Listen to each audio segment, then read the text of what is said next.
Ma sœur m'a volé 130 000 $ après avoir piraté mon ordinateur portable, puis Harry, prouvez-le, Madame la PDG, jusqu'à ce que la porte s'ouvre. Bonjour, je suis Brooke. J'ai ouvert mon compte le matin de Noël et j'ai vu un solde de 0. Ma sœur avait tout vidé, 130 000 $ envolés en une nuit après qu'elle a piraté mon ordinateur portable. Puis elle m'a regardé droit dans les yeux et a dit, prouve-le, Madame la PDG. Ce sourire suffisant, il s'est effacé au moment où la police est entrée. Mais pensez-vous que c'était le pire? Non. Le pire, c'était de regarder ma propre mère la défendre. Même avec les enregistrements vidéo, même avec le bail falsifié. Alors maintenant, je me demande, si votre propre famille vous efface, existez-vous encore? La maison était encore sombre quand j'ai ouvert les yeux. Je pouvais entendre le faible bourdonnement du chauffage central qui se mettait en marche et un vent doux bruissant à travers les grands sapins à l'extérieur. Eugène Winters avait une façon d'envelopper tout dans l'immobilité. Pendant un instant, cela ressemblait à n'importe quel autre matin de Noël, calme, familier, plein d'attente. Mais alors que je m'asseyais dans mon lit, écartant une mèche de cheveux de ma joue, quelque chose clochait. J'ai attrapé mon téléphone sur la table de nuit et j'ai vérifié l'heure, 6h32. Je n'avais pas prévu de me lever si tôt, mais mon cerveau avait d'autres idées. C'était probablement l'adrénaline. Le deuxième emplacement de ma boutique à Portland venait d'obtenir les approbations finales, et le contrat d'expansion devait être finalisé après les fêtes. J'avais travaillé pour atteindre cet objectif pendant des années, des nuits tardives, des tournées d'inventaire consécutives, sauter des week-ends avec des amis juste pour garder mon rêve en vie. Par habitude, j'ai ouvert mon application bancaire, non par inquiétude, mais par simple habitude. J'ai cligné des yeux. L'écran s'est chargé plus lentement que d'habitude, peut-être à cause du Wi-Fi rural. Puis les chiffres sont apparus. Solde, 0. J'ai fixé l'écran, attendant qu'il se corrige, comme si c'était un bug. J'ai rafraîchi. Toujours 0. Puis j'ai vérifié mon compte professionnel 0. Et mon épargne personnelle est également 0. Le monde a semblé basculer légèrement. Je suis resté parfaitement immobile, le cœur se mettant soudain à marteler. Ce ne pouvait pas être juste. J'avais plus de 130 000 $ répartis sur mes comptes. J'avais tout vérifié 2 fois avant de quitter Portland il y a 2 jours. J'ai ouvert l'historique des transactions. C'est là que ça a empiré. Les transferts n'étaient même pas cachés. Ils étaient nets, précis. Plusieurs virements sortant programmés quelques heures auparavant. Aucun d'entre eux n'avait été signalé. Pas d'alerte à la fraude, pas de tentative bloquée, pas de notification. Tous étaient étiquetés comme « approuvé depuis un appareil reconnu ». Cette dernière partie m'a frappé comme une gifle froide. Je n'avais pas utilisé mes comptes au cours des dernières 24 heures, mais quelqu'un l'avait fait, et pas depuis un nouvel emplacement. Non, le journal indiquait que l'accès avait été fait depuis un appareil déjà approuvé sous mon profil. Un appareil ici, dans cette maison. Je suis resté assise là encore 10 secondes avant de baisser lentement mon téléphone. Je pouvais entendre quelqu'un marcher à l'étage, des casseroles qui s'entrechoquaient. L'odeur de café fraîchement moulu filtrait par le couloir. Je me suis levé, j'ai enfilé mon cardigan et je me suis dirigé vers la fenêtre.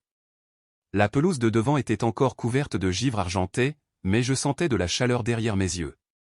C'était encore le matin de Noël, mais la façon dont mon estomac se nouait me disait que c'était le jour où tout allait s'effondrer. Quelques heures plus tôt, la veille de Noël, les choses avaient semblé presque paisibles. Calista était arrivée par avion la veille au soir. Elle a fait son entrée, comme toujours, arrivant avec un sac de créateurs, de nouvelles boucles et un rire qui atteignait chaque recoin de la maison de maman. Tout le monde s'est illuminé à son arrivée. Maman lui a versé du vin avant même qu'elle n'ait à le demander. Le dîner s'était bien passé, sinon bruyamment. Calista avait dominé toutes les conversations. Sa dernière entreprise, un podcast? Ou était-ce une marque de bien-être? J'avais ignoré la plupart de ses propos. J'étais trop fatigué. J'avais laissé mon ordinateur portable sur l'îlot de la cuisine pendant quelques minutes quand je suis monté à l'étage pour aider maman avec le linge de rechange. À mon retour, tout semblait exactement pareil. Apparemment, pas tout. Maintenant, le matin de Noël, je marchais lentement dans le couloir, essayant de rassembler mes pensées. L'arôme de dinde et de brioche à la cannelle remplissait l'air. Ma mère avait déjà mis la playlist des fêtes. Cette fausse gaieté était comme une gifle. Dans la cuisine, Calista se tenait près de la cafetière, sirotant dans une grande tasse comme si elle était la propriétaire des lieux. Ses ongles étaient fraîchement faits de rouge avec de petites étoiles argentées, toujours dans le ton pour attirer l'attention. « Bonjour, dit-elle, d'un ton trop enjoué. On dirait que tu as à peine dormi. » Je n'ai pas répondu. À table, maman était déjà en train de servir des œufs brouillés. « Assieds-toi, ma chérie. Mange quelque chose avant que ça ne refroidisse. » Je me suis dirigé vers ma chaise, je me suis assise et j'ai regardé fixement ma sœur. Mes comptes ont été vidés la nuit dernière. Calista n'a pas bronché. Elle a continué à siroter son café et à hausser un sourcil. Je n'ai pas scié. Tous. Chaque centime. Professionnel, épargne, personnel. Disparu. Il y eut une pause. Maman leva les yeux, fronçant légèrement les sourcils. Qu'est-ce que tu veux dire, disparu? Je veux dire que quelqu'un a transféré plus de 130 000 $ de mes comptes pendant que je dormais. J'ai regardé autour de la table. Depuis un appareil connu. Depuis cette maison. Le cliquetis des fourchettes contre les assiettes s'est arrêté. Calista s'est finalement tournée complètement vers moi. Elle a souri, non pas avec chaleur, mais avec suffisance. Sa voix était mielleuse mais tranchante. Prouve-le, Madame la PDG. La pièce est tombée dans le silence. Même la musique de Noël semblait trop forte. Maman s'est raclé la gorge, ses yeux passant de l'une à l'autre. Les filles, c'est Noël. Ne gâchez pas ça avec des histoires de travail. Calista s'est adossée à sa chaise, sirotant toujours. Elle est juste fatiguée, maman. Elle a probablement fait une erreur. Tu sais comment sont ces gens du milieu des affaires. Trop de chiffres qui volent partout. Je ne lui ai pas répondu. Je n'ai pas haussé la voix ni fait de scène, mais mes doigts se sont resserrés sur le bord de ma chaise, et je l'ai regardé droit dans les yeux. Alors ce qui va suivre ne te dérangera pas. Je n'avais pas encore pleuré. Mais cette nuit-là, le passé est revenu en force comme une vague que j'avais essayé d'oublier. Après le petit déjeuner, la maison a lentement repris sa routine de Noël habituelle, une musique faible provenant du salon, l'odeur de brioche à la cannelle qui réchauffait dans le four, du papier cadeau éparpillé comme des confettis sur le tapis. Mais plus rien de tout cela ne me semblait réel. Je me déplaçais comme un fantôme, échangeant des regards vides et des sourires forcés. La seule chose que j'entendais clairement était la voix de Calista en boucle, « Prouve-le, Madame la PDG. » J'ai gardé un visage neutre et j'ai attendu un moment de calme. En milieu d'après-midi, la plupart de la famille était sortie pour une promenade dans le quartier ou somnolait devant un film de Noël. C'est à ce moment-là que je me suis glissé de nouveau dans ma chambre à l'étage. J'ai fermé la porte derrière moi sans la claquer, juste délibérément. Je me suis assise à mon bureau, mon ordinateur portable reposant toujours là où je l'avais laissé la veille. Je ne l'avais pas utilisé depuis mon arrivée. Je n'avais aucune raison de le faire jusqu'à présent. Le cordon d'alimentation n'était pas branché sur le port que j'utilisais habituellement. Cela a immédiatement attiré mon attention. Je le branchais toujours sur le port USB-C de gauche parce que celui de droite avait une connexion légèrement plus lâche. Un petit détail, mais cela signifiait quelque chose. Mes yeux ont parcouru le bord du boîtier. C'est là que je l'ai vu, une petite clé USB, à peine visible, insérée dans le port arrière. Je l'ai retirée lentement. Le corps de l'appareil était en argent standard avec un capuchon transparent, mais le long de son bord se trouvait une légère trace de rouge à lèvres rouges, le rouge exact que Calista portait comme une armure tous les jours depuis le lycée. Elle n'était pas seulement négligente, elle était arrogante. Elle voulait que je la trouve, ou elle ne se souciait pas que je le fasse parce que, dans son esprit, rien ne l'atteindrait jamais. Je me suis tourné vers mon sac de voyage et j'ai sorti mon ordinateur portable secondaire, un modèle plus ancien que je n'utilisais que pour les sauvegardes. J'ai branché la clé USB d'une main ferme. Rien de visible. Les dossiers étaient vides à l'œil nu, mais je savais comment creuser plus profondément. J'ai navigué jusqu'aux métadonnées de la clé et j'ai trouvé exactement ce dont j'avais besoin. Créé le 25 décembre, 1h34. Modifié le 1h36. Appareil enregistré au nom de Brooke Vance. IP, accès local. C'était la preuve irréfutable. J'ai pris des photos de l'écran de données et j'ai tout transféré à Tin avec un message, « Dis-moi ce que tu peux en tirer d'autre. » L'horodatage confirme que ça vient de l'intérieur de la maison. Sa réponse a été instantanée. Compris. Je vais récupérer les fichiers cachés. Ne touche à rien d'autre. Fais une sauvegarde et envoie-moi une copie. J'ai sauvegardé une copie sur mon cloud chiffré et l'ai sauvegardée sur une autre clé. Puis je me suis rassise sur la chaise et j'ai fixé le mur blanc. Ce n'était pas seulement qu'elle avait pris l'argent. C'était la facilité avec laquelle elle l'avait fait et son absence de peur d'être prise. Plus tard dans la soirée, alors que tout le monde se prélassait encore ou faisait la sieste, je suis descendu. Ma mère était dans la cuisine, remuant une casserole de cidre. Les lumières au-dessus projetaient une douce lueur jaune qui rendait tout plus chaleureux que ça ne l'était. « Salut, maman » ai-je dit, en gardant une voix décontractée. Petite question. Est-ce que Calista a emprunté mon ordinateur portable hier? Elle a levé les yeux et a souri, puis a froncé légèrement les sourcils, comme si j'avais posé une question qui n'était pas dans le script. Emprunté? Je ne pense pas. Pourquoi? Il y avait une clé USB branchée dessus tout à l'heure. Elle ne me disait rien. Elle a légèrement haussé les épaules et s'est retournée vers la cuisinière. Tu l'as probablement laissé toi-même, ma chérie. Tu as travaillé sans arrêt. Tu es épuisée. Je suis restée silencieuse un instant. Je pense qu'elle a utilisé mon compte. Ma mère s'est tournée un peu plus brusquement cette fois. Brooke, c'est Noël. Ne pouvons-nous pas commencer avec ça? Je ne commence rien, ai-je répondu calmement. Je te dis ce que j'ai trouvé. Elle a soupiré. Tu es stressée. Tu fais toujours ça quand tu es dépassé. Tu as probablement fait une erreur sans t'en rendre compte. Elle a vidé 130 000 $ de mes comptes, maman. Elle n'a pas scié. Ta sœur ne ferait pas ça. La voilà. La phrase que j'entendais sous une forme ou une autre depuis que j'étais assez grande pour marcher. Ta sœur ne mentirait pas. Ta sœur ne le pensait pas. Ta sœur ne t'a pas poussé.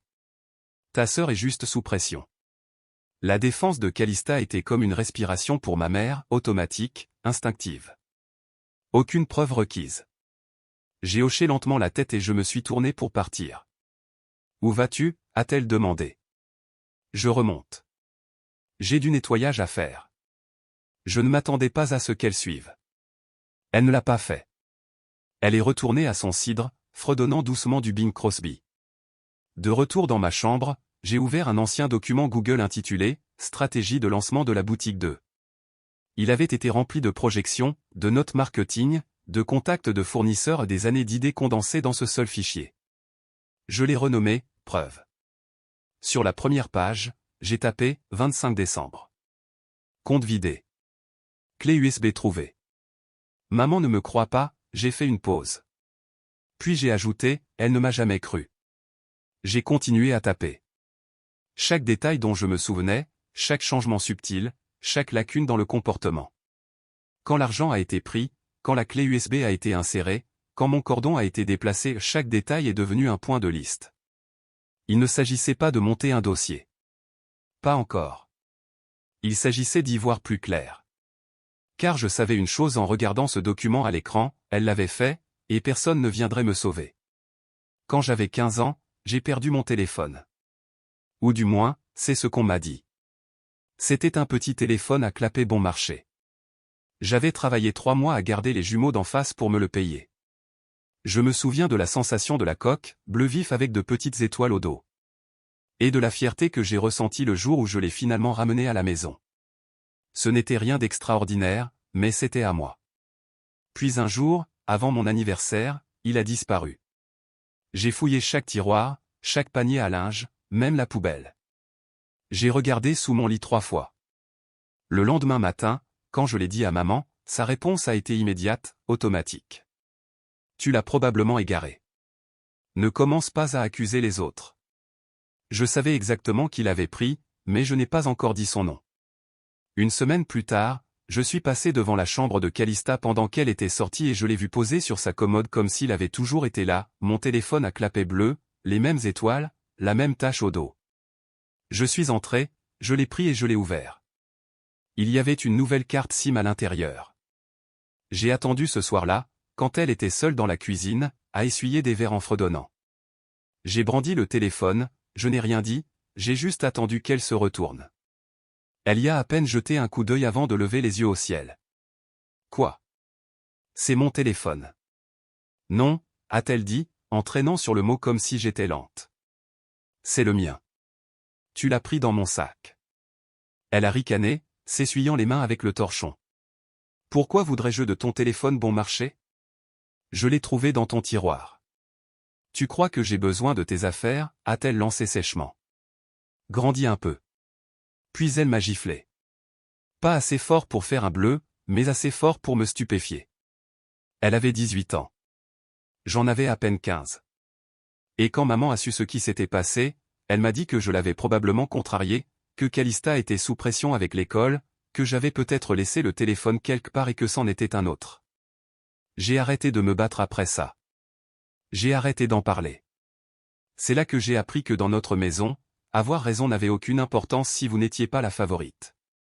Maintenant, assise seule dans ma voiture juste devant la maison de ma mère, mon ordinateur portable ouvert sur mes genoux et mon souffle embuant le pare-brise, ce vieux souvenir ne me hantait pas seulement.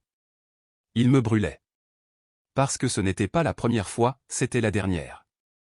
Le vol de 130 000 $ n'était pas une trahison isolée. C'était juste le chapitre le plus cher d'une longue série.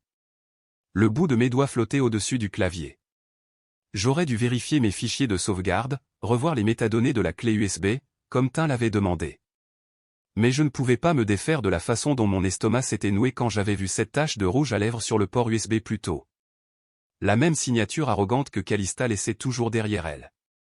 Elle ne s'inquiétait jamais d'être prise parce qu'elle n'avait jamais eu à faire face aux conséquences. Quelqu'un la couvrait toujours. Et quand on ne le faisait pas, elle déviait, réécrivait l'histoire, retournait le miroir vers vous. Tu imagines des choses, Brooke.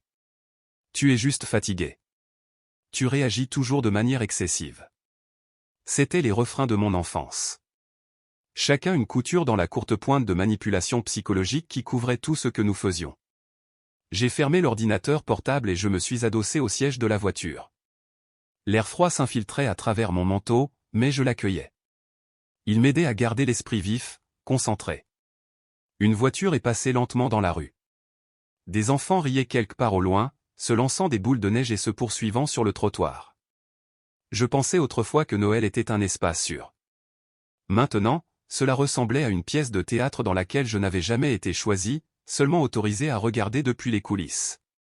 Les souvenirs affluaient, Calista volant l'argent des cours particuliers que j'avais économisés en seconde, s'attribuant le mérite du projet de science en groupe en première parce qu'elle avait plus besoin de la moyenne que moi, sortant en douce et m'accusant d'avoir laissé la porte arrière ouverte. Et chaque fois que j'essayais de parler, ma mère me coupait la parole. Elle ne le pensait pas, ma chérie. Elle traverse une période difficile. C'est ta sœur. Laisse tomber. C'est ce que maman a dit la nuit où Calista a emprunté ma robe de remise des diplômes et l'a rendue tachée. C'est ce qu'elle a dit quand Calista m'a convaincu de co-signer un contrat de téléphone à 19 ans et a ensuite cessé de payer la facture. Il ne s'agissait pas d'argent. Il s'agissait d'usurpation d'identité de la manière la plus humaine possible. Calista n'avait pas seulement volé des mots de passe ou des numéros de routage. Elle volait qui j'étais, petit à petit, toute ma vie. Mon téléphone a vibré. C'est éteint. J'ai récupéré ce que j'ai pu de la clé USB, disait le message. Chiffré, effacé, mais j'ai confirmé que la structure des fichiers était active vers 1h34. Ta supposition était pile poil.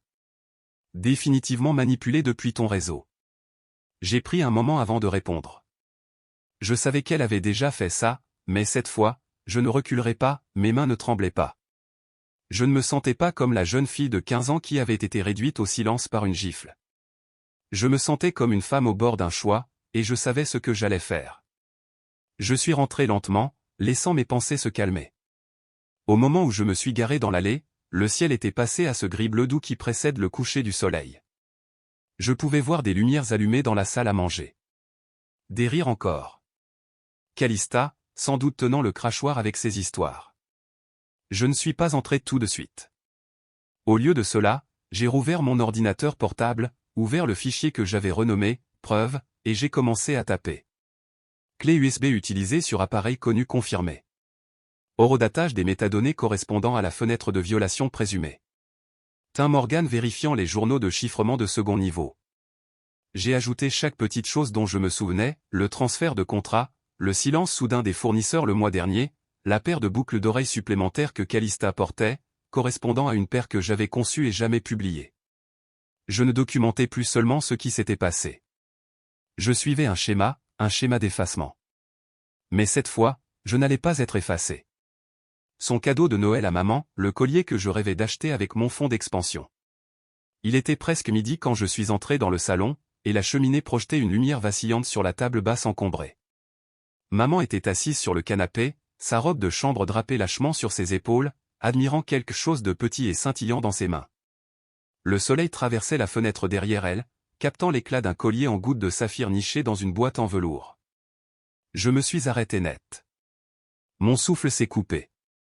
Pas parce que c'était beau, même si ça l'était, mais parce que c'était à moi. Enfin, pas à moi au sens littéral. Je ne l'avais jamais acheté. Mais j'avais choisi ce design dans une petite boutique d'artisans en ligne des semaines auparavant.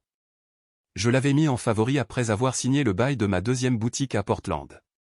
C'était censé être un cadeau pour maman à quelque chose de personnel, quelque chose de mérité. J'avais même écrit une petite note dans mon téléphone, après le lancement, cadeau pour maman, saphir comme ses yeux. Et maintenant, Calista se tenait devant elle en souriant, rayonnant de cette lueur confiante qu'elle portait comme un costume sur mesure. Maman a toujours voulu quelque chose d'intemporel, a-t-elle dit avec une main sur la hanche. Les yeux d'Héloïse se sont embués. C'est magnifique. Tu n'aurais pas dû faire ça, ma chérie. Je n'ai pas bougé.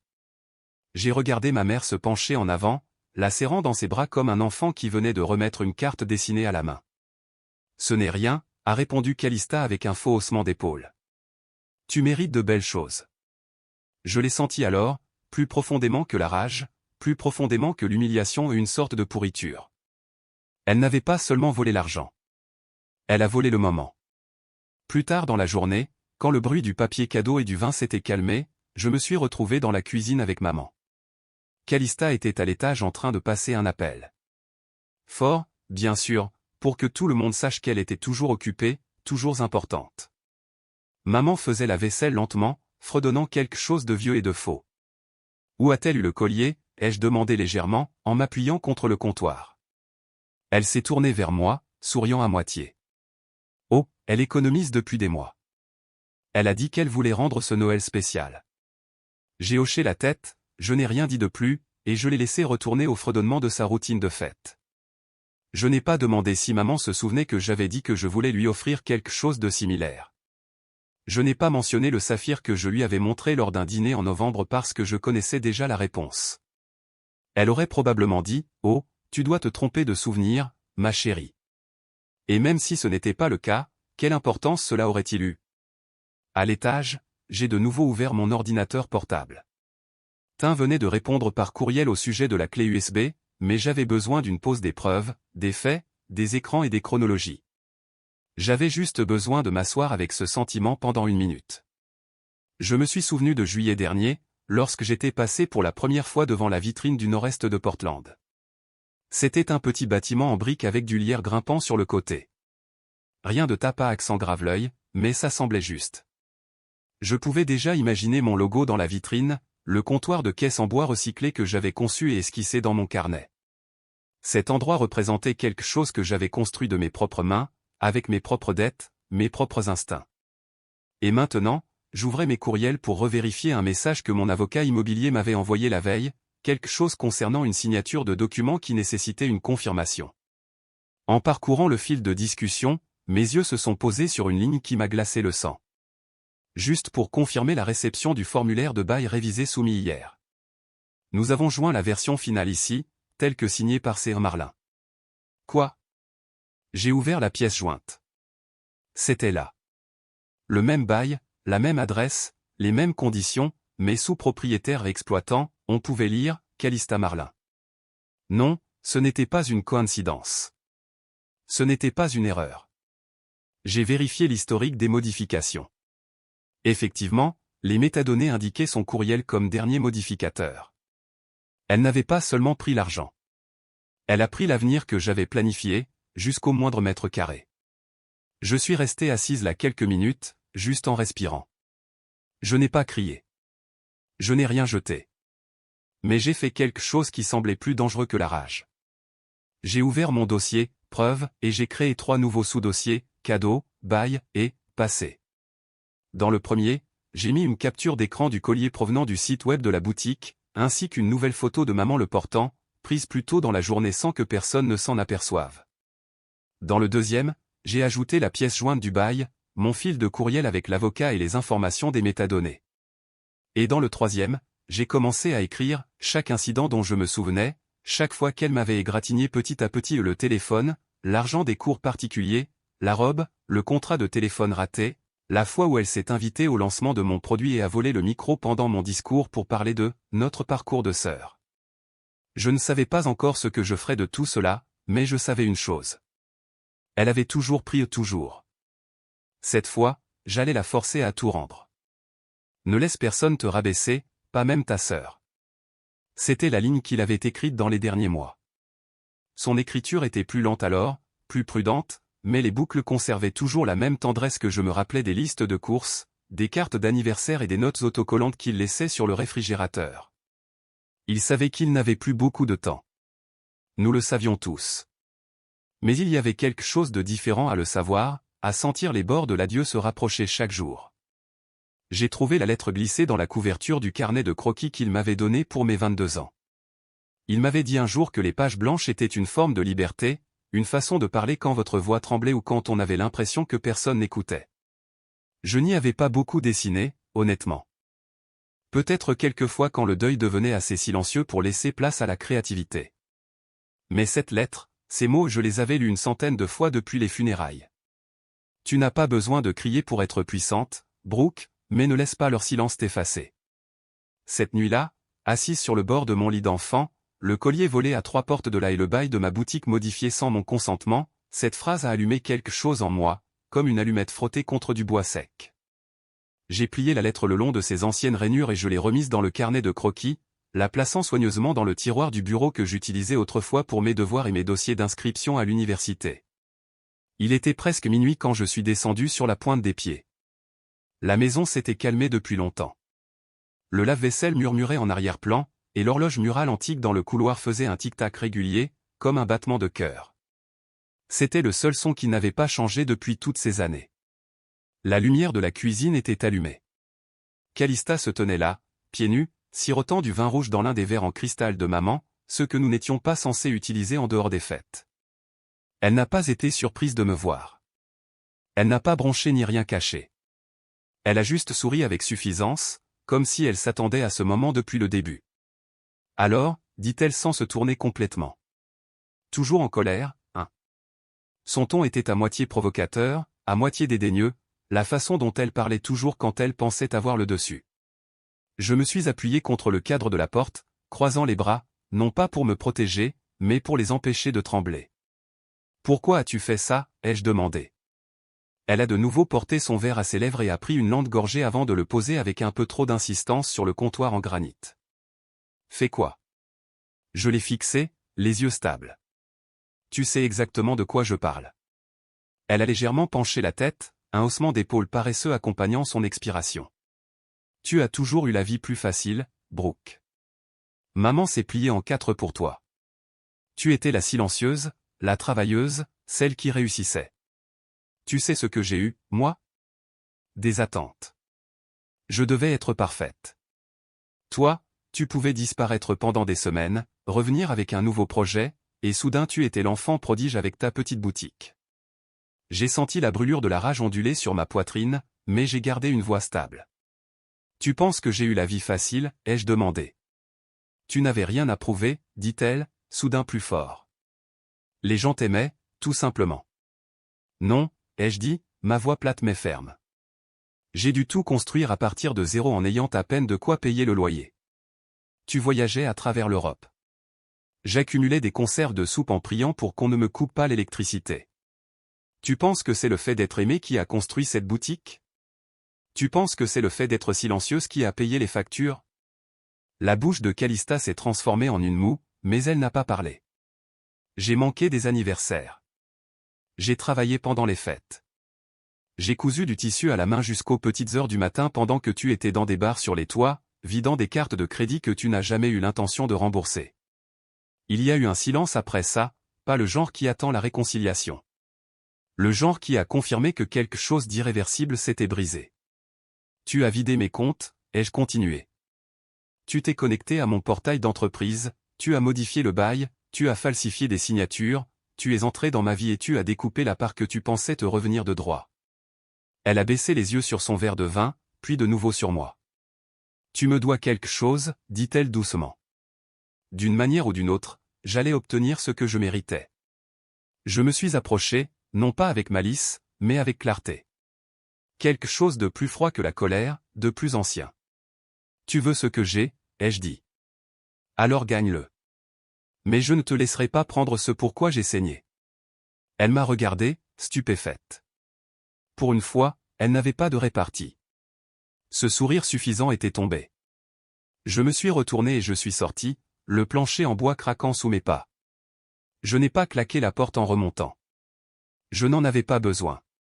À 1h30 du matin, j'étais assise à mon bureau, mon ordinateur portable projetant une lueur pâle dans la pièce. Mes doigts se déplaçaient avec précision tandis que je téléchargeais tout dans un dossier privé que j'avais créé des mois auparavant, avant même de savoir ce que Calista faisait vraiment. Le nom du dossier, dossier initié. À l'intérieur, j'ai mis une copie numérisée du bail original, des métadonnées montrant les horodatages de la version modifiée, des photos haute résolution du collier que je n'avais pas vu depuis des années, maintenant réapparu dans le tiroir à bijoux de Calista, un marque-page de la boutique qu'elle prétendait avoir trouvé, que j'avais distribué à mes clients des mois plus tôt, des horodatages de la clé USB de l'ordinateur partagé, des journaux de transfert bancaire qu'elle avait essayé d'effacer, et des historiques d'appels de la ligne fixe de la boutique vers des adresses IP liées à des tentatives de connexion les soirs où j'étais absente. Je ne collectionnais pas seulement des reçus. Je constituais un trésor de guerre. Je n'ai pas pleuré. Je ne l'ai pas appelé. Je n'ai pas envoyé de message à maman, la suppliant de me croire ou de me choisir. Ce bateau avait déjà pris la mer, et avait peut-être coulé. Au lieu de cela, j'ai pris mon téléphone et j'ai composé le numéro de Tin. Il a sonné 2 fois avant qu'il ne réponde. Il est tard, marmonna-t-il, sa voix lourde de sommeil. Je vais avoir besoin de ton aide pour établir une chronologie, ai-je dit. On va de l'avant. Il est resté silencieux une seconde. Tu es sûr?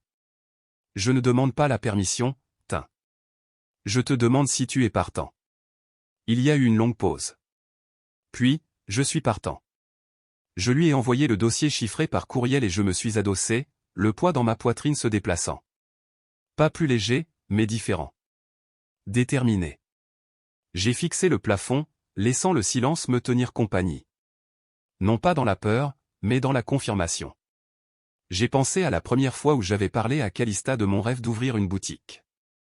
Je me souvenais encore de la façon dont elle avait ri, qualifiant cela d'idée mignonne, et disant que personne n'achetait de la mode éthique à moins qu'elle ne soit accompagnée de l'aval d'une célébrité.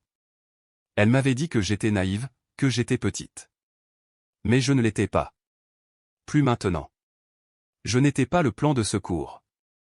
Je n'étais pas la sœur silencieuse se cachant dans les coins d'une histoire de famille qui n'avait jamais eu de place pour moi. J'avais fini d'essayer de me faire une place. Maintenant, je construisais la mienne. Et cette fois, personne n'allait me la prendre. L'historique des transferts ne mentait pas Tin à trouver les portefeuilles fictifs. J'étais assise au petit bureau de ma chambre d'enfant, le même bureau que j'utilisais au lycée pour écrire mes dossiers d'inscription à l'université et mes entrées de journal tard le soir. Maintenant, il était couvert de dossiers, de 2 ordinateurs portables et d'un bloc-notes avec une liste croissante d'anomalies horodatées. Mes mains étaient stables, mes yeux clairs, et mon cœur étrangement calme lorsque le message de Tin est arrivé. Tu avais raison, disait le texto. L'argent a transité par 3 portefeuilles fictifs. Tous sont liés à un compte jetable créé depuis le réseau de ta maison. Elle n'a même pas couvert ses traces. La voilà. La confirmation. Pas seulement de mon intuition ou de ma mémoire, mais une preuve numérique. Ce n'était pas de la paranoïa. Ce n'était pas un malentendu. C'était un vol prémédité. J'ai fixé l'écran, laissant le poids de ces mots s'installer.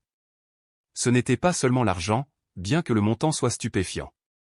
C'était la suffisance, l'audace, et le fait que Calista supposait que je serais soit trop faible pour la confronter, soit trop effrayé pour l'exposer. Elle avait tort sur les 2 points.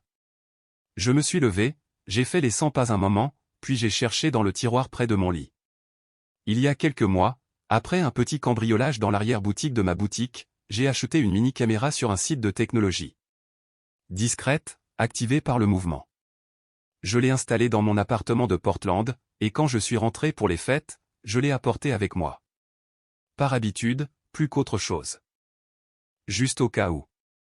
Il s'est avéré que cette habitude avait payé. J'ai récupéré le petit appareil de sa cachette près de la bibliothèque, je l'ai branché sur mon deuxième ordinateur portable et j'ai laissé les enregistrements se charger. C'était lent, granuleux, mais finalement, l'image est apparue, ma chambre à 1h31, le 25 décembre. La même nuit où l'argent a disparu. L'enregistrement sautait toutes les 5 secondes à moins de détecter un mouvement. Puis je l'ai vue, Calista en robe de chambre de maman, ses cheveux attachés en arrière, se déplaçant rapidement mais avec assurance, comme quelqu'un qui avait déjà fait ça. Elle s'est assise à mon bureau, a ouvert mon ordinateur portable, a branché une clé USB à ma clé USB et a commencé à taper. Je me suis penché, mon pouce accélérant. Il n'y avait pas de son, mais l'enregistrement n'en avait pas besoin. Il en montrait assez, la lueur de l'écran sur son visage, ses mains volant sur mon clavier, la pose où elle s'est adossée et a souri, satisfaite. J'ai chuchoté à voix haute à personne, je t'ai eu. Quelques heures plus tard, juste après le lever du soleil, je me suis fait une tasse de café et j'ai attendu que la maison se réveille. Maman est descendue la première, puis ma tante, puis quelques cousins. Calista était toujours la dernière. Elle est apparue vers 10 heures, bâillant encore, feignant l'épuisement. Je n'ai rien dit. Pas encore. Au lieu de cela, je suis retourné dans ma chambre et j'ai tout organisé, les journaux de la clé USB, la documentation sur l'adresse IP, les métadonnées du bail, les enregistrements de la caméra et la trace des portefeuilles de thym. C'était suffisant pour monter un dossier. Plus que suffisant. En milieu de matinée, j'ai appelé une avocate que j'avais rencontrée il y a 2 ans lors d'une rencontre d'entrepreneurs locaux à Portland, Lisa Sharma. Elle était vive, discrète et efficace. Exactement ce dont j'avais besoin. Lisa, c'est Brooke Vance. Je dois te parler de quelque chose, de manière confidentielle pour l'instant. Bien sûr, dit-elle, son ton froid et calme. Parle-moi. Je lui ai expliqué ce qui s'était passé, résumant les transactions, les documents falsifiés, les enregistrements de sécurité et la piste numérique que Calista avait négligemment laissée derrière elle. Lisa est restée silencieuse un long moment. C'est de la fraude. Potentiellement de l'usurpation d'identité, une intrusion numérique et un abus de virement bancaire, a-t-elle dit. Tu n'as pas encore signalé cela. Pas encore. Je documente tout avant de rendre l'affaire publique ou de porter plainte. Intelligent. Garde tous les appareils intacts. Je vais rédiger une déclaration préliminaire. Si tu veux aller de l'avant formellement, je peux avoir quelque chose de déposé d'ici mardi. Je ne suis pas sûr d'avoir besoin de déposer une plainte pour l'instant, mais j'ai besoin d'un levier. Elle ne s'arrêtera pas à moins de savoir que je suis sérieuse. Tu le es, a dit fermement Lisa. Tu viens de le prouver. Je l'ai remercié, j'ai raccroché et je me suis rassise. Mon esprit tournait à plein régime, mais c'était le genre de course qui semblait concentré, pas frénétique. Je ne paniquais plus. Je planifiais. Le dîner ce soir-là était plus calme que d'habitude. L'effervescence du jour de Noël s'était estompée. La plupart de la famille était soit rentrée chez elle, soit partait tôt le lendemain matin. Seule maman, Calista et moi restions à table, poussant la nourriture dans nos assiettes. J'ai observé Calista tandis qu'elle beurrait un petit pain en fredonnant. Quand le silence s'est trop étiré, j'ai parlé. Tu sais, ai-je dit nonchalamment, j'ai beaucoup pensé aux limites ces derniers temps. Calista a levé les yeux, la tête penchée. Ah oui, dit-elle, presque amusée. Oui, surtout quand il s'agit de gens qui dépassent les bornes, qui prennent des choses qu'ils n'ont pas méritées, qui revendiquent ce qui ne leur a jamais appartenu. La pièce s'est légèrement refroidie. Maman nous a regardés tour à tour mais n'a rien dit. Parce que les gens pensent qu'ils peuvent faire ce qu'ils veulent, ai-je continué, tant qu'ils sourient en le faisant. Mais finalement, la vérité finit par éclater. Fort ou doucement, peu importe. Elle se fait toujours entendre. Calista a posé sa fourchette lentement. De quoi tu parles au juste? Juste quelque chose à garder à l'esprit, ai-je dit, toujours calme. Parce que quiconque s'en prend au travail de toute une vie de quelqu'un devrait être prêt à en assumer les conséquences. Elle n'a pas souri cette fois. Au lieu de cela, pour la première fois depuis des jours, j'ai vu une lueur de quelque chose de nouveau dans ses yeux, de l'inquiétude. Et c'était suffisant pour le moment. J'ai débarrassé mon assiette, je me suis excusé et je suis remonté à l'étage. Dans ma chambre, j'ai ouvert un nouveau dossier sur mon bureau intitulé « Final ». Ce n'était pas un bluff. C'était un compte à rebours. Elle n'a pas seulement saboté mon inventaire. Elle a essayé d'effacer mon nom tout entier. Le lendemain matin a commencé comme la plupart des autres cette semaine-là, calme, tendu, trop immobile pour une maison pleine de famille. J'étais à mi-chemin de ma deuxième tasse de café lorsque mon téléphone a vibré sur le comptoir de la cuisine. 3 appels manqués, tous de fournisseurs différents. Au début, j'ai supposé que c'était une confusion post-fête. Peut-être que quelqu'un voulait confirmer que ses fenêtres de livraison avaient changé. Mais lorsque j'ai rappelé le premier, la réalité m'a frappé comme un coup de poing dans les côtes. « Salut, Brooke. » La voix de la femme est arrivée, sèche et polie. « Juste pour faire suite à votre demande d'annulation d'hier. » « Annulation ?» J'ai cligné des yeux. Je n'ai rien annulé. Il y eut une pause sur la ligne. « Nous avons reçu un courriel hier matin de votre compte répertorié en fin, de ce qui ressemblait à votre compte nous demandant d'arrêter la production et d'annuler toutes les expéditions en attente. Nous avons déjà remboursé les acomptes. » J'ai failli laisser tomber ma tasse. « Avez-vous encore ce courriel ?» « Bien sûr, dit-elle.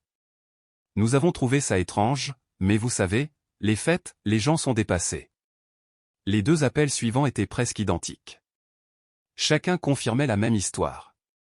Quelqu'un se faisant passer pour moi, utilisant une adresse courriel presque identique, avait contacté mes fournisseurs et avait mis un terme à toutes les commandes importantes que j'avais prévues pour janvier. Tissu, étiquette, emballage disparu. J'ai retrouvé les messages originaux. Le courriel ressemblait au mien au premier coup d'œil, même signature, formulation similaire. Mais le nom de domaine était différent d'une seule lettre, une substitution à peine perceptible à moins de la chercher activement. Et c'est là que j'ai compris. Il ne s'agissait pas seulement de vider mon compte ou de voler mon bail. Calista démantelait l'infrastructure de mon entreprise morceau par morceau derrière mon dos. Elle voulait s'assurer que lorsque j'essaierais enfin de reconstruire, il ne resterait plus rien sur quoi se tenir. Je n'ai pas paniqué. Je n'ai pas crié.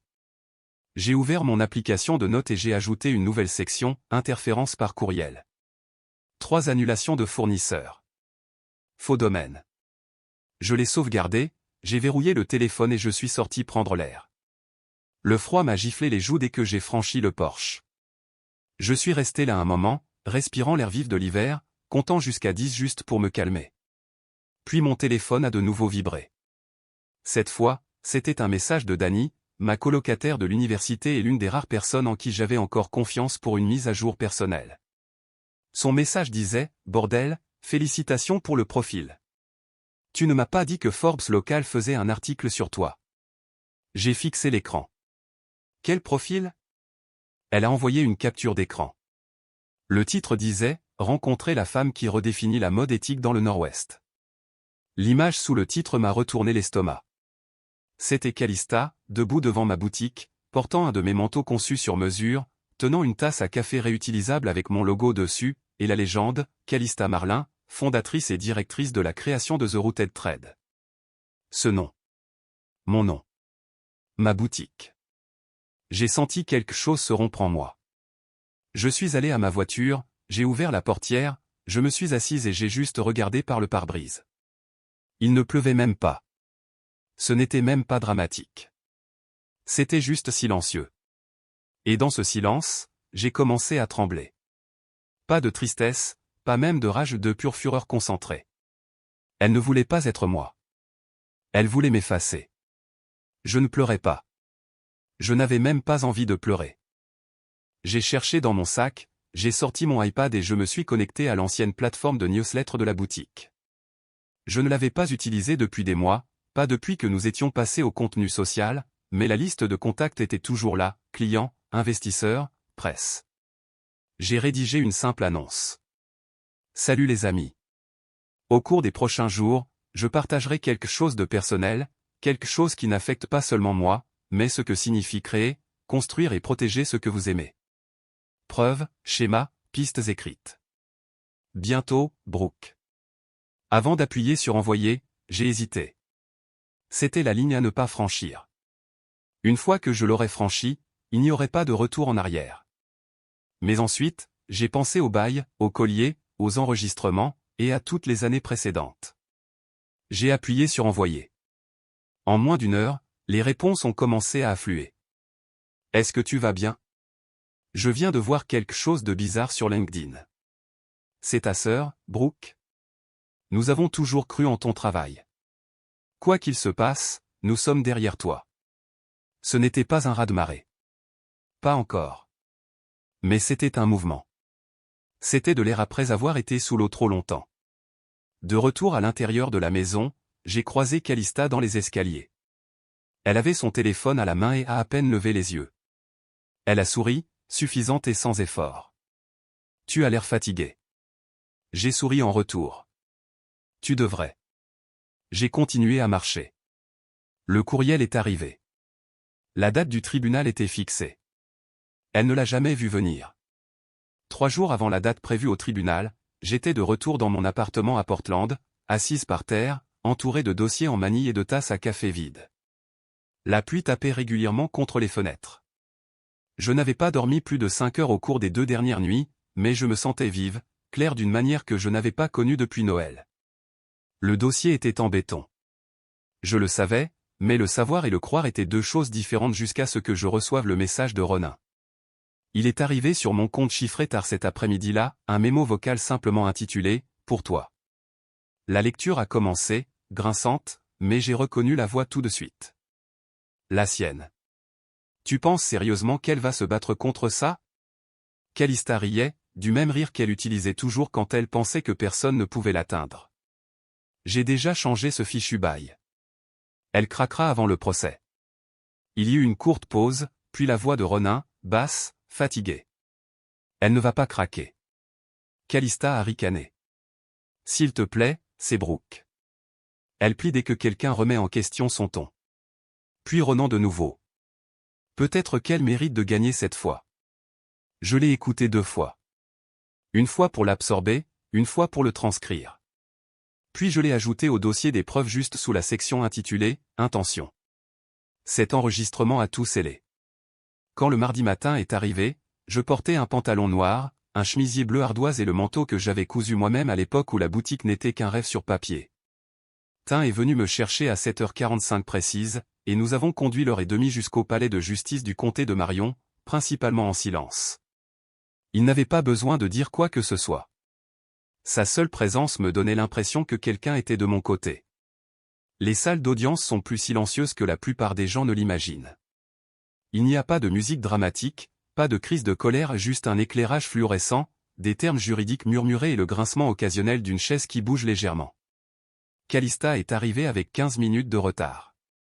Elle portait un trench coat couleur camel et des lunettes de soleil surdimensionnées, comme si elle espérait transformer l'audience en un moment de mode.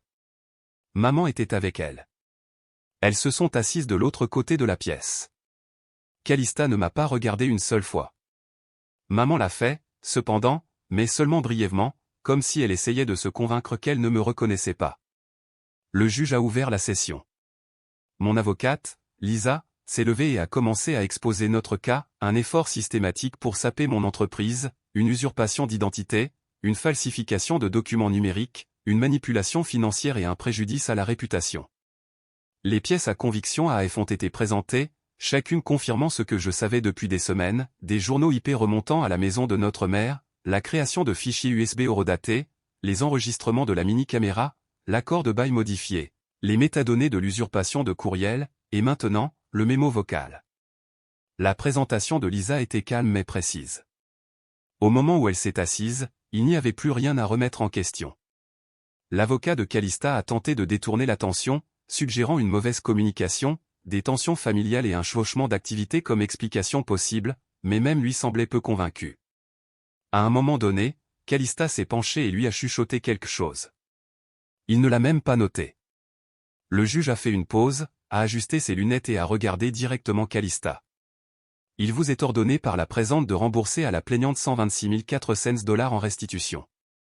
Le tribunal reconnaît le sabotage intentionnel des opérations commerciales et la fausse représentation d'identité. Il vous est interdit d'utiliser ou de faire référence à la marque The Rooted Trade, à son image ou à ses affiliés de quelque manière que ce soit, personnelle ou professionnelle, avec effet immédiat. Toute nouvelle fausse représentation entraînera un outrage au tribunal. Mon cœur n'a pas bondi. Mes mains n'ont pas tremblé. J'ai juste expiré. Pas le genre de souffle que l'on prend avant quelque chose de grand, mais celui que l'on relâche quand un rocher pèse sur votre poitrine depuis des semaines et que quelqu'un le soulève enfin. L'huissier s'est approché de Calista avec des instructions calmes. Elle s'est levée, le menton haut, refusant de me regarder alors qu'elle sortait, flanquée de 2 officiers. Maman ne l'a pas suivie. Elle est juste restée assise là, immobile, regardant son giron, comme si quelque chose de très vieux et de très creux venait de se fissurer en elle. À l'extérieur du palais de justice, des journalistes s'étaient rassemblés. L'histoire s'était ébruitée, probablement divulguée par quelqu'un de l'équipe juridique ou même par un fournisseur qui avait vu l'annonce que j'avais postée. Des microphones ont été brandis devant mon visage alors que je franchissais les portes d'entrée. Brooke, un commentaire? Qu'est-ce que ça fait de gagner? Qu'est-ce qui va se passer maintenant pour votre marque? J'ai levé légèrement les mains. Non, pas encore. Et puis j'ai regardé droit dans la caméra, non pas pour sourire, non pas pour parler, juste pour être vu. Ce soir-là, de retour dans mon appartement, je me suis assise seule sur le canapé, pieds nus, tenant une tasse de thé que je n'avais pas bu. Mon téléphone a vibré sans arrêt, appels, textos, courriels et certains de vieux amis, certains d'inconnus, certains de clients. Mais je n'en ai vérifié aucun. Au lieu de cela, j'ai fait défiler le mémo vocal de Ronin et je l'ai rejoué une fois de plus. Non pas pour prouver quoi que ce soit, non pas pour me vanter, juste pour me rappeler ce que cela fait quand quelqu'un dit enfin la vérité, même si c'est tard. Plus tard dans la nuit, j'ai ouvert un document vierge sur mon ordinateur portable et j'ai tapé une seule phrase en haut, elle a perdu plus qu'un procès. J'ai perdu une mère. Ce n'était pas la vengeance que je voulais, juste récupérer mon nom. Les semaines après le tribunal ont semblé étrangement calmes, presque feutrées, comme marcher dans la neige avec des bottes lourdes. Le bruit était parti. Plus de dépositions, plus de délais de production de preuves, plus d'appels avec Lisa, mon avocate. Juste de l'espace. Calista avait été formellement accusée de fraude qualifiée et était en liberté sous caution, en attente de sa condamnation. On parlait d'un accord de plaidoyer, mais je n'ai pas demandé de nouvelles. Je me fichais qu'elle prenne 6 mois, 6 ans ou une mise à l'épreuve. Mon but n'a jamais été la punition. C'était la vérité, publique, indéniable et permanente. Mais le silence avait un coût. Héloïse ne m'avait pas parlé depuis le verdict. Elle était sortie du tribunal seule, son expression illisible. Je l'ai regardée partir, mais je ne l'ai pas suivie. Aucune de nous ne l'a fait. Depuis, le silence était devenu mutuel. 2 jours après le procès, je lui avais envoyé un court message, « J'espère que tu vas bien. Je suis là si jamais tu veux parler. » Elle n'a pas répondu. Une semaine plus tard, j'ai appris par un ami de la famille qu'elle s'était retirée de son bénévolat à la banque alimentaire et avait annulé le brunch de quartier annuel qu'elle organisait chaque février depuis 15 ans. Elle n'est plus la même, ont-ils dit. Les gens parlent. Certains ne répondent plus à ses appels. Apparemment, la fierté discrète qu'elle avait portée comme des perles toutes ces années avait commencé à se fissurer. Les derniers mots qu'elle m'a adressés après que le juge a lu la décision résonnaient encore à mes oreilles, « Tu es une honte pour cette famille. » C'était tout.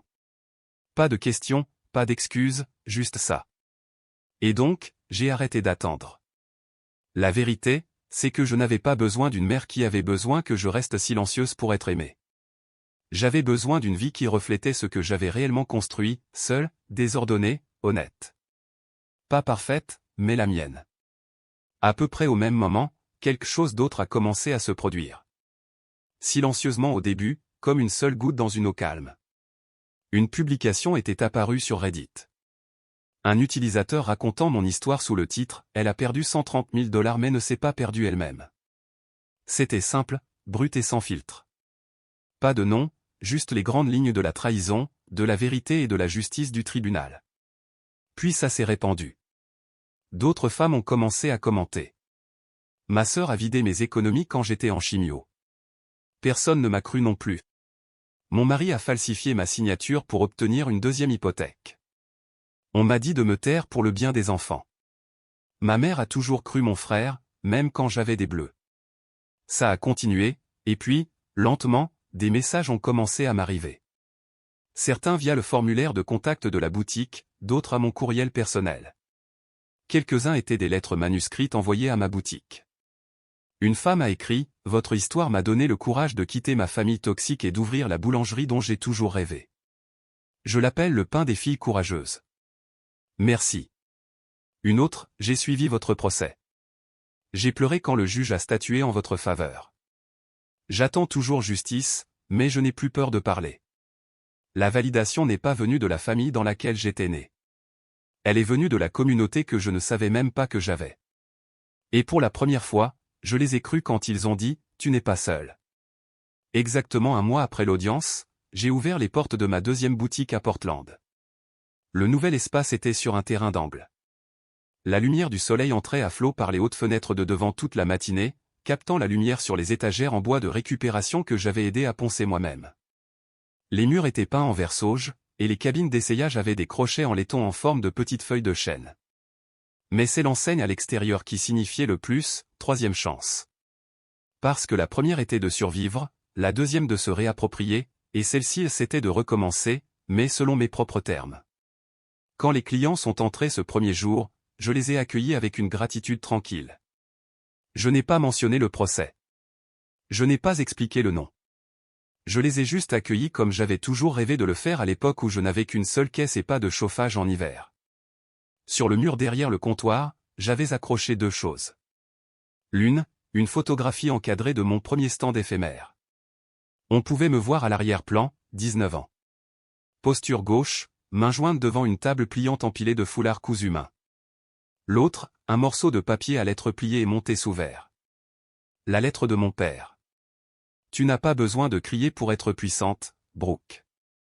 Mais ne laisse pas leur silence t'effacer. Je le lis maintenant comme une écriture sainte.